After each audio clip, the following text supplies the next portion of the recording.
This is KMJ at KMJNow.com or wherever you stream. Welcome to the Marc Kapetan Show. This is attorney Marc Kapetan, your host. Today's show is brought to you by the Kapetan Brothers Law Firm. We've been serving the Central Valley since 1995.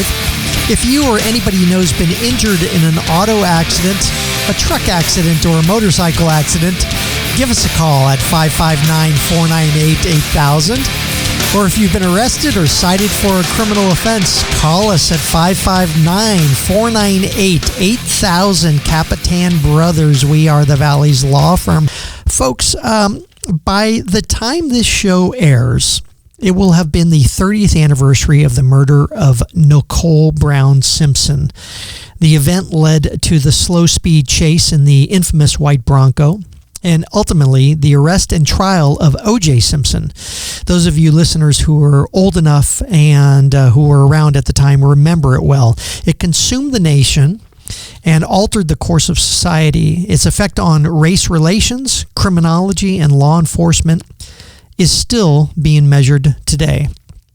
It was the crime of the century, as they called it, and the trial of the century.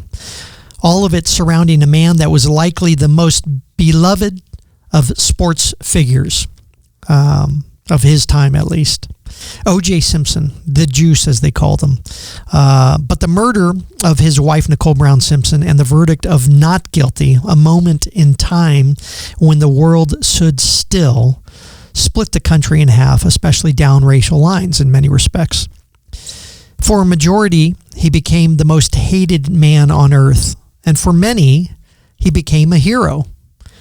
In my opinion, those who continued to support him saw him as a hero, but maybe more of a notorious figure. So I don't know if it was necessarily that he continued to be beloved by them or if he was just intrigued by them. My next guest is a criminology professor at Fresno City College and a retired Fresno police officer. Part of his class analyzes the trial of the century to allow his students, who are all criminology majors, to evaluate the evidence and offer their opinions as to OJ's guilt or innocence. He is an Army veteran and a former Fresno police officer, one who our very own mayor hailed as, quote, a great guy. So I'd like to welcome to the Marc Kapetan Show from Fresno City College, Professor of Criminology, Steve Stevens. Welcome, Steve. Thank you for having me. All right. Crime of the century changed the world as we know it, changed people's look at police officers, I think, also. That and the Rodney King story maybe, right? Correct. Yeah. Okay. Why teach OJ? How do you do this? How do you introduce this? What are the classes that you teach first? What are the classes? At Fresno City College, I teach Introduction to Criminology. I teach Police Community Relations. I teach Criminal Investigations and Forensic Evidence, Juvenile Delinquency, and also Police Ethics. Yeah.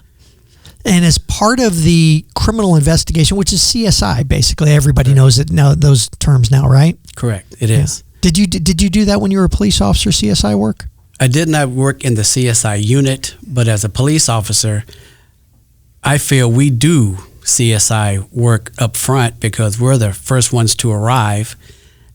As I would say, well, everything is fresh. Yeah. Then we notify the detectives, the investigators, and have our CSI unit, our crime investigation people, crime scene people come out and do their thing. Yeah, and preservation of the evidence is of the utmost importance, and you guys are the first ones on the scene, and that's why you pull out the bags and basically write down that you're the one who collected this and at what time and all that, right? Right, and we put up crime scene tape to block off the crime scene, and usually we go a little bit bigger than the crime scene itself. So your teaching to these students at Fresno City are based on your real world experience, you're just not a theorist or somebody who's saying, oh, this is what the methodology is according to the books. You did it for how many years? I did it for almost 17, 18 years. Yeah. Okay. But you're correct about that because it's teaching them, here's what you do when you first arrive. And so when you first started developing this class, that you've been teaching at Fresno City, you said, gee, what a perfect example, but the OJ Simpson case. Well, the OJ Simpson case, 30 years was a long time ago. Right. None of my students were alive, weren't even born. And do they know who he is when you mention that name? No, they have no idea who Isn't that crazy? They have no idea who he was. They never heard of him. And so it was my opportunity to plant a seed in their little inquisitive minds. And I use that as my introduction to the class. Yeah. I show this. I have this video. I show it, and then they watch it, and then I say, okay, how many feel that, when the verdict came in, how the nation was divided. Right. And so when this verdict came in, I asked the class, okay, who feel he's guilty? Who feels that he's not? Everybody said he's guilty. He's guilty. Right. I said, okay. So they did what I call a reaction paper. Okay, give me your reasons why you feel he's guilty. Okay, so they did. I put those papers aside. I teach the class, showing them what not to do, what mistakes not to make. Then at the end, towards the end of the semester, I say, okay, let's talk about OJ again. Who feel OJ was guilty? Who feel he was innocent or what? Yeah. And it amazes me how they all come and say, based on the evidence, the jury had no other reason, no other course but to say not guilty. Not guilty. Correct. It's funny. When you started this off, did you already have that sense in your head, or after teaching it long enough? I mean, basically, let's go back 30 years. What was your thought when the verdict came out? Surprisingly, I have to say it looked like he did it. And you were an officer at the time, right? I think I just retired. Okay. No, somewhere about. It's been so long ago, I can't quite remember, but I was just on my way to retire from an injury. Right. But I was still affiliated with the department. But it from what I saw on television, the evidence was pointing that he couldn't have did it. But I said, but wait a minute, he may not have been the one who committed the murder itself, but I felt he took a part in it. Okay, so, and we're going to talk about the psychology of why people have these such strong beliefs regarding OJ, because it's not just a matter of the evidence or not. But now looking back on it, when you're now 30 years forward and you look at it, do you say, I still think he did it, or I still think that he was part of it, or do you think that he didn't do it at all? I still think he was a part of it. Uh-huh. I still think he might have orchestrated it, planned it, put it together to happen.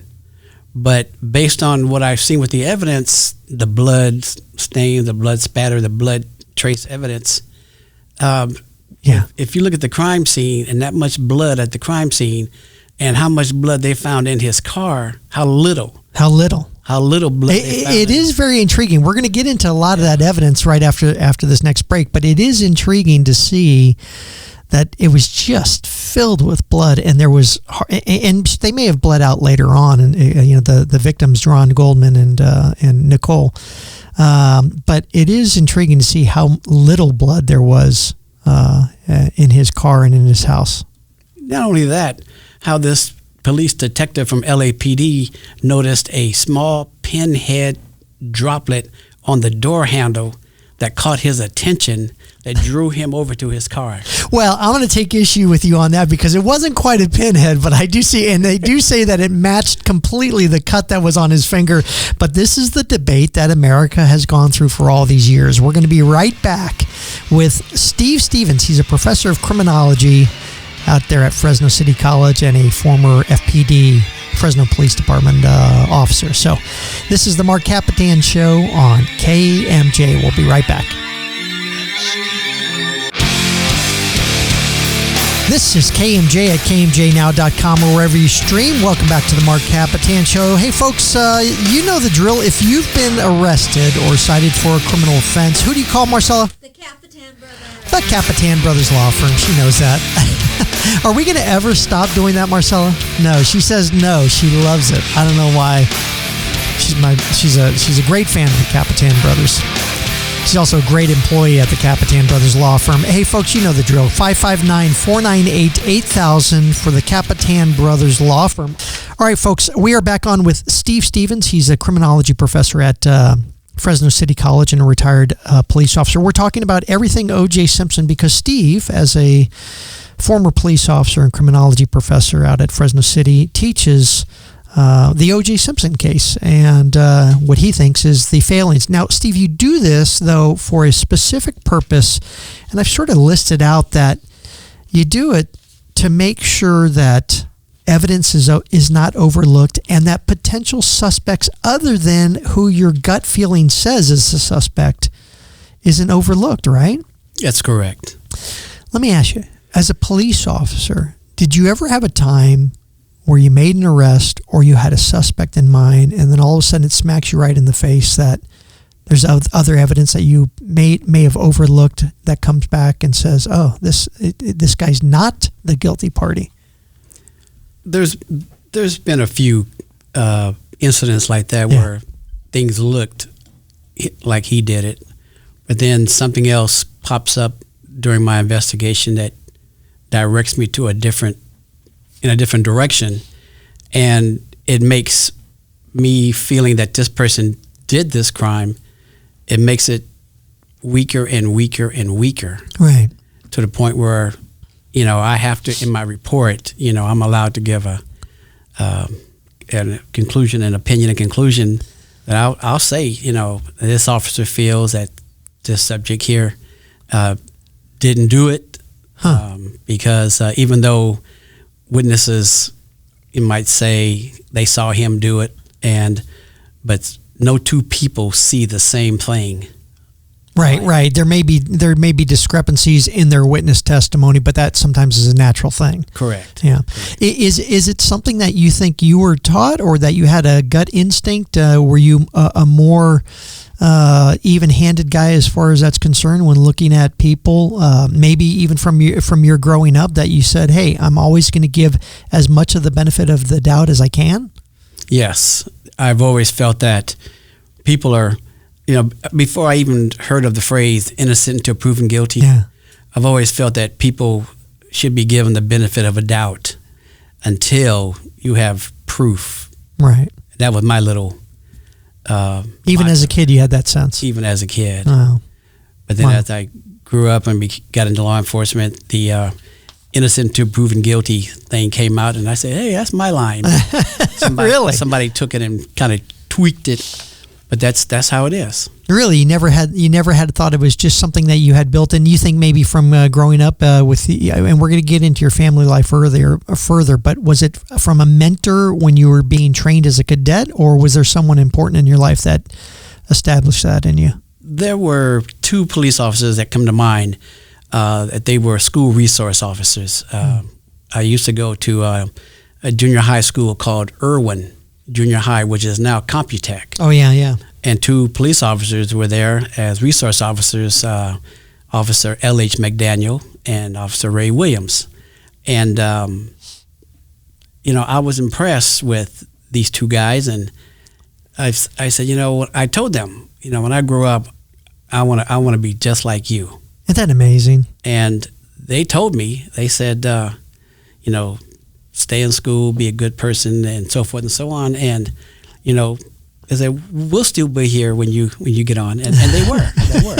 And when you got your badge and all that kind of stuff, did you go back there and when I went shake their hand, yes, salute them? Yeah. Yes. L.H. McDaniel was my captain, my commander. Oh, no kidding. And Ray Williams was my sergeant. Yeah.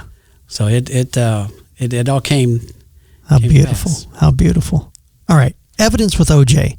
What was the main pieces of evidence that you think says, maybe there is at least reasonable doubt? There may be evidence that he's completely not guilty, or that maybe he didn't commit the actual murder but may have just been there.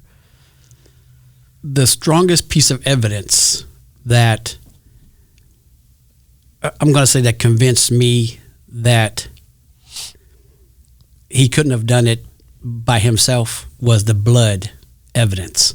Yeah. That there was so many questions about the blood evidence, the contamination.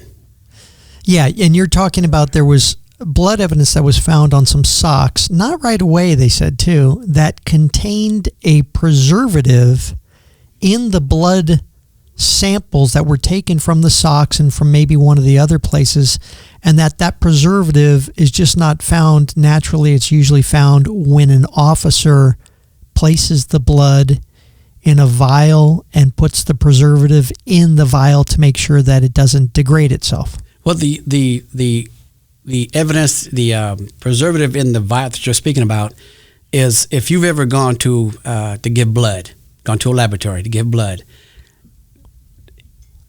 take a look at the vial. You will see at the bottom of the vial it looks like wax. And I want to say it's EDTA. EDTA, yes, yeah. It's a preservative that's in there. So when the blood is drawn into that vial, there's a machine that spins the blood that mixes with the preservative. Right. It keeps the blood it's an anticoagulant. Yeah. It keeps the blood from coagulating and thickening and everything. In fact, if you go give blood, you actually see the technician will usually shake the vial a little bit right after they take the blood. To get it going, it going. And that is not something that is naturally in our blood. And it's my understanding that Furman or Van Adder, one of the two officers that they claimed had done a lot of planting of evidence, had those blood samples taken from the victims and potentially from OJ, or from the victims at least, and had to go back to the scene of the Rockingham house that OJ lived at, where and basically hand that blood evidence to one of the technicians or the coroner or whatever it may be, and that would have given them a chance to place some additional blood samples, or at least blood samples in certain areas that would be found later on. Well, it was my understanding, and through my investigation, is that Marc Furman, one of the detectives, he had gone to the coroner's office and had blood drawn from the victims. Right. And the blood was drawn in these vials that had the preservative. I believe he had 3 vials drawn. Well, when he took the evidence, the blood evidence, to give it to the technicians to book it into evidence, they only booked 2 vials. Right. Oh, wow. So there was a 3rd vial that was missing, that was never accounted for. And something of that sensitive nature, you have to refrigerate it right away. And there's also evidence that there may have been, and the police may have known, that there was stalking of Nicole Brown that she had complained of, that there may have been even a contract for a hit on Nicole Brown because she was dealing with drug dealers and had this drug addiction issue. And none of it was ever really investigated fully by the officers, and they knew about it? Well, they figured that they had their man, and it was OJ. And once they got their claws in him, the blinders went up, and that's all they wanted to see. Yeah. They wanted to. It was a rush to judgment, if you ask me. And but there were other things that were proposing questions. They never looked into it. Yeah. And so part of your teaching of the class is, whether you think he's guilty or not, is you have to look into all these things to make sure 100% sure, right? Correct. Yeah. All right, we're going to be right back on the Marc Kapetan Show with Steve Stevens. He's a professor of criminology at Fresno City College.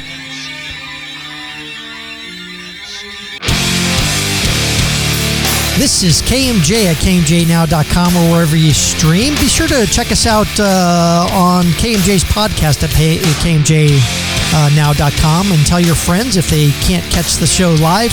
Also, you can check out the Marc Kapetan Show, the video version of this show on YouTube, on Facebook. Like and subscribe to all those social media platforms. Also, the Kapetan Brothers law firm, you already know about us, but you also need to know about American Made Concerts. This show is brought to you by American Made Concerts. If you're looking for great rock and roll entertainment, go to AmericanMadeConcerts.com.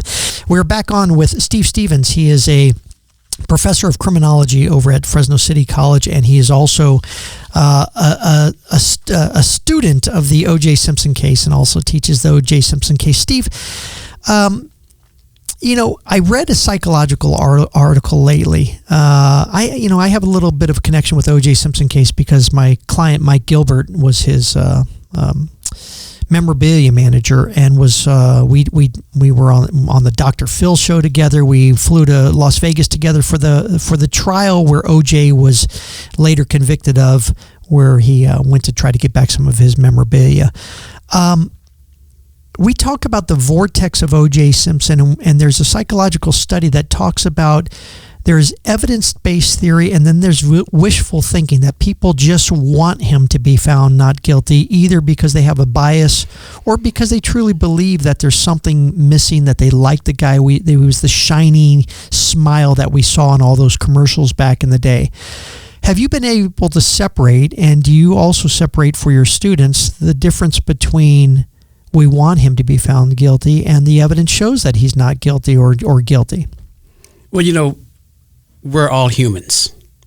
And one of the things that I've noticed is that when a certain group of people have been deprived of justice, let's say, for so long, then when something comes up, like the O.J. Simpson case, and he was found not guilty, that was the public's, that group's certain, that was their answer to a prayer. Yeah. We finally got one. We finally got some reprieve. We finally beat them. Yeah, and listen, I know this is public radio, but we don't have to beat around the bush as far as that's concerned. There was either the minority community, the black community, whatever it may be, that was oppressed all those years, and finally said, we finally won something here. And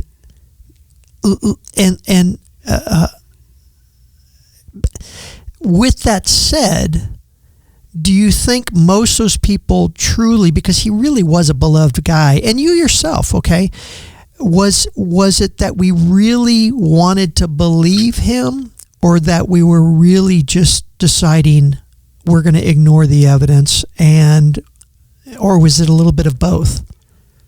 I would say it was a little bit of both, because me, myself, I kept saying, that's OJ. He couldn't have done such a heinous crime as such. Yeah. But at the same time, these heroes, people that we make, that we put up on this pedestal as a hero, they're human. Yeah. And they all have breaking points. And I kind of felt that might have been OJ's breaking point.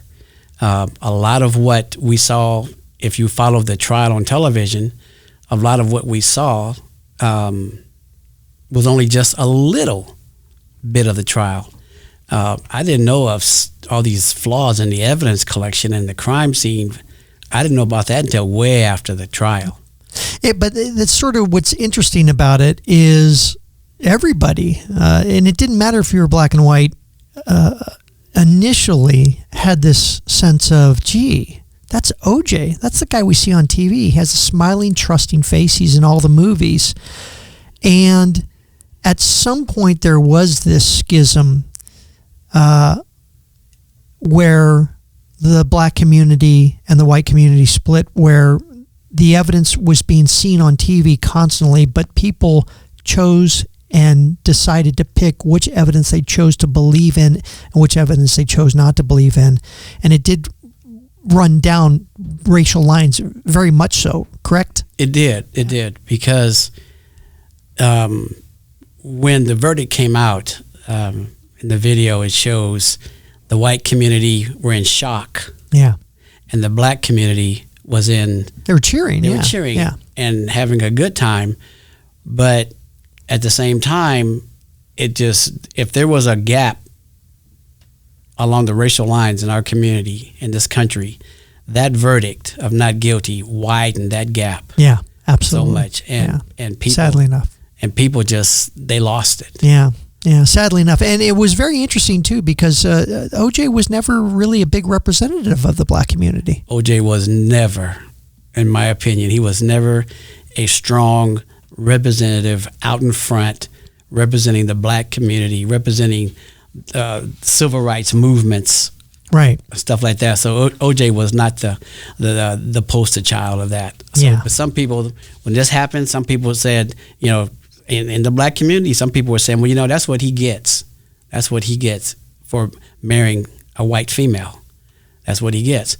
And some of in the white community, people felt, well, that's what she gets for marrying a black man. Oh boy, yeah. So I get it. It did. It was interesting, this psychological study though, that basically stated you have an emotional coherence and an evidentiary coherence. Basically, your emotions and your evidence somehow meld together, where you choose to ignore your emotions in some respects and you choose to ignore the evidence in some respects, and yet you could come up with this justified reason for believing that he is either guilty or not guilty. And that seemed to be what happened to the whole world, basically. Yes. And if you want to, and if people want to believe that, how can I say it? They can convince themselves to believe whatever they want to believe, and they're so strong about it, you can't change their minds. What's interesting is we see that every day, and you probably saw it as an officer also, especially in domestic violence things and stuff like that, where no, he's a good man. And it's like, no, he just beat the hell out of you, and you just want to believe, basically. Especially when people say, oh, he would never do that. He wouldn't. No, that's not him. He would never do it. But I've always felt that, well, people have a breaking point. Yeah. And that person's breaking point was then, at that moment. Yeah, we get a lot of that with the mothers when they come in, or family members that they say, not my son. Yes. Yeah, it's sad. Yeah. Okay, we want to talk about your life, though, and we're going to do that right after this break. This is the Marc Kapetan Show on KMJ. We're on with Steve Stevens, who's a professor of criminology out there at Fresno City College and a former police officer of the Fresno Police Department. This is KMJ. We'll be right back after this.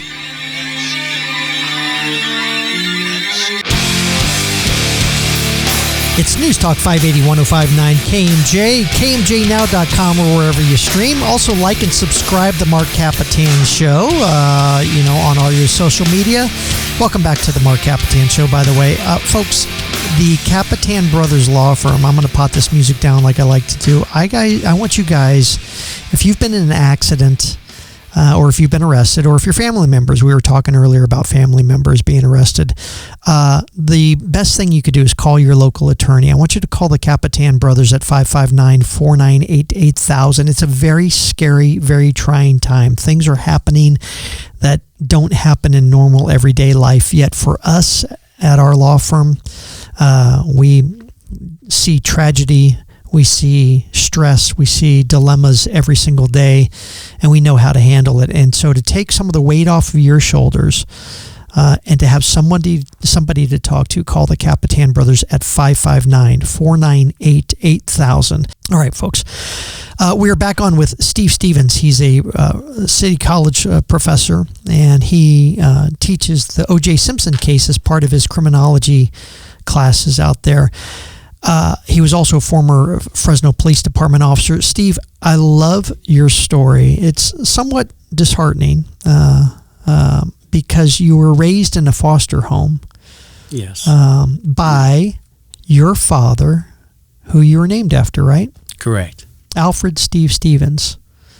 Mom and dad both, your real mom and dad both passed away when? I don't remember the exact date, but I knew I was a baby. Do you know so you were a baby at the time. Do you know Right. the circumstances of how they passed? I was told that my mother passed from a hemorrhaging of the brain, and that my dad died in a boating accident. Both as when you were a baby, just coincidentally. But, Both. well, I have a younger sister Yeah. who was like 13 months younger than I. So after she was born, then they passed away.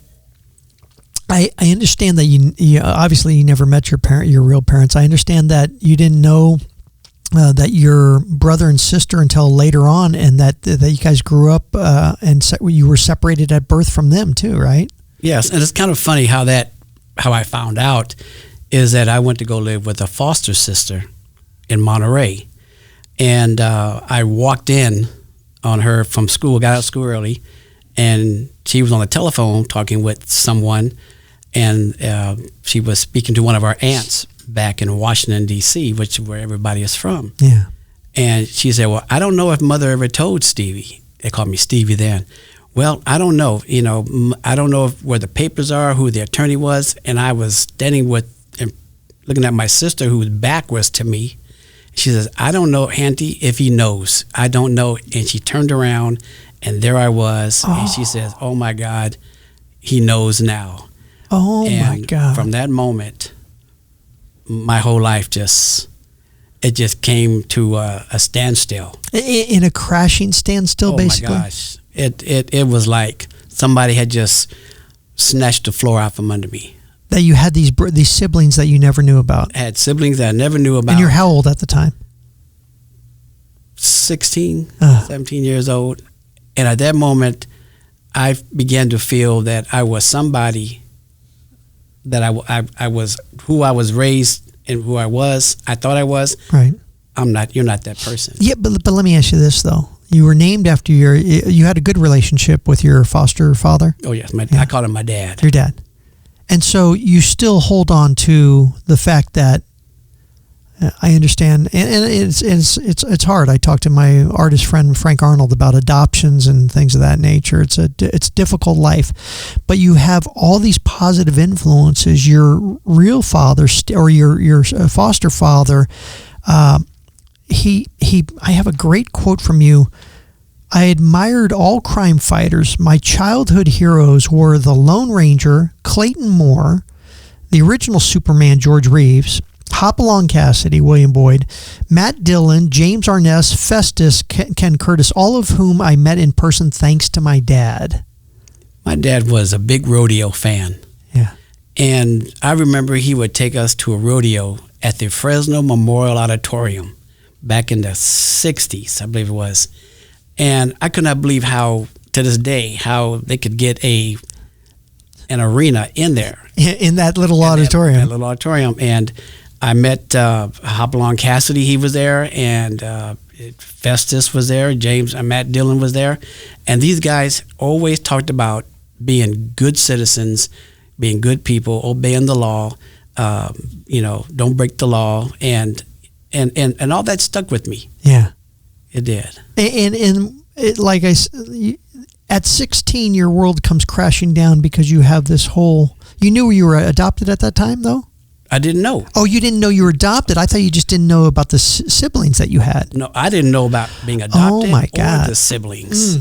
Because my sister, my foster sister, Mr. and Mrs. Stevens, their daughter, she was talking to someone on the phone. Oh, I thought, the whole thing you didn't know. And I'm listening to this. Let me ask you, do you come out of it still having this, did you still have a great relationship with your father after that, or did that also come crashing down? He passed away soon there. He passed away when I moved in with my sister, foster sister. Yeah. My foster parents had already died. And so... And do you look back and still have this great feeling of the times that you had with your father, or was there a bit of resentment at that point? No, there was a little bit of both. I'm going to say that, a little bit of both, because I remember living in this house, their home. I thought that was our home. Right. And I remember that every once in a while, this lady would come in a white car, and my mother would say, "Hey, I want you to come and meet somebody, Stevie." And I would meet this lady. Oh my gosh! And she would look at me and talk to me, ask me questions, and I thought it was just a friend of my mother's. And it was the social worker. It was the social worker. Oh my God! It was my social worker. I never knew it. But not until I became a group home care provider, and then I saw how the system worked. And that was part of what I wanted to ask you, because you go into the military. Then you become an officer for 17 years. And like I said, Jerry Dyer says you're a great officer. You're a great guy. You did the stuff with the foster care. And now you're teaching all these young kids. And you have how many grandchildren and great-grandchildren? Between my wife and I, we have 19 grandchildren. And we have 4 great-great-grandchildren. And your kids alone were how many? we have 5 girls and 3 boys. Right. So with all that adversity and something that traumatic happened to you at the age of 16, you still put together this very traditional life of wife, kids, loving family, all that kind of stuff, and served your community and all those things. And all that I learned on my own. Oh, really? I learned it on my own because... That's what's interesting, is that you did it on your own. You had that sense of, I've come from something that I didn't think I came from. I came from nothing, basically, and I'm going to do this all on my own? Yes, sir, because it was my feeling that I had friends that were troublemakers. They were always in trouble. I did not want to go down that road. I didn't, because I didn't want to disappoint my heroes. And I did all that I could to stay on the straight and narrow. And I learned all those things on my own. The military taught me a lot. Right. A lot. But you already had it in you because your heroes were all those crime fighters back in the day. Well, yeah, the military just took it and polished it up. Wow. I got to say kudos to my friend Frank Arnold, who said at 8 years old he found out, and he had the same thought. I have to do everything on my own from now on. And you could either go down that bad path or you could go down the good path. And Steve Stevens, you went down the great path. You're a great guy. You're a great officer. And I understand you're great. You get 5 out of 5 from your students out there at Fresno City, right? On Rate My Professor, I'm up there. Yes. On Rate Your Professor, you are up there, yes. Steve Stevens from Fresno City College, criminology professor and former Fresno Police Department officer. We appreciate all your service. Thanks for being on the show. My pleasure.